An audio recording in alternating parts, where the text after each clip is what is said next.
আসসালামু আলাইকুম রহমতুল্লাহ। আমি মোহাম্মদ মুস্তফা আমির ফয়সাল, সহকারী অধ্যাপক হিসেবে কর্মরত আছি আন্তর্জাতিক ইসলামী বিশ্ববিদ্যালয় চট্টগ্রামের ইলেকট্রনিক অ্যান্ড টেলিকমিউনিকেশন ইঞ্জিনিয়ারিং ডিপার্টমেন্টে। আলহামদুলিল্লাহ, আমি তাইবা একাডেমির ডিপ্লোমা ইন ইসলামিক স্টাডিজ কোর্সের প্রথম ব্যাচের ছাত্র এবং সেই কোর্সটি থেকে আমি আসলে অতীব উপকৃত হয়েছি। এই কোর্সের একটি অন্যতম বৈশিষ্ট্য হলো একজন মুসলিমের প্রাথমিকভাবে যে সকল জিনিস সম্পর্কে অবশ্যই জানা দরকার, সে সকল বিষয়ের সব কিছুকেই খুবই সহজ এবং সাবলীলভাবে উপস্থাপন করা হয়েছে।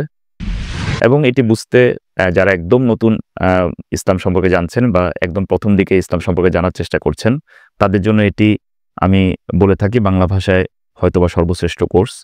আপনারা জেনে খুশি হবেন যে তাইবা একাডেমি তার ভর্তি প্রক্রিয়া এখন ধারাবাহিক করে ফেলেছে। এটি সবসময় ওপেন থাকে, ফলে আপনারা যখনই ফিল করবেন যে আপনারা তাইবা একাডেমিতে ভর্তি হবেন, আমার অনুরোধ থাকবে এবং আমার পরামর্শ থাকবে আপনারা সাথে সাথেই ভর্তি হয়ে নেবেন এবং ভর্তি হয়ে যখন থেকে আপনারা ভর্তি হবেন নেক্সট ব্যাচ থেকেই পরবর্তী যে ব্যাচটি থাকবে সেখান থেকে আপনারা উপকৃত হওয়া শুরু করবেন। তাইবা একাডেমির টিম আপনার সাথে যথাসময়ে যোগাযোগ করবে ভর্তি প্রক্রিয়া সম্পন্ন হওয়ার পরই।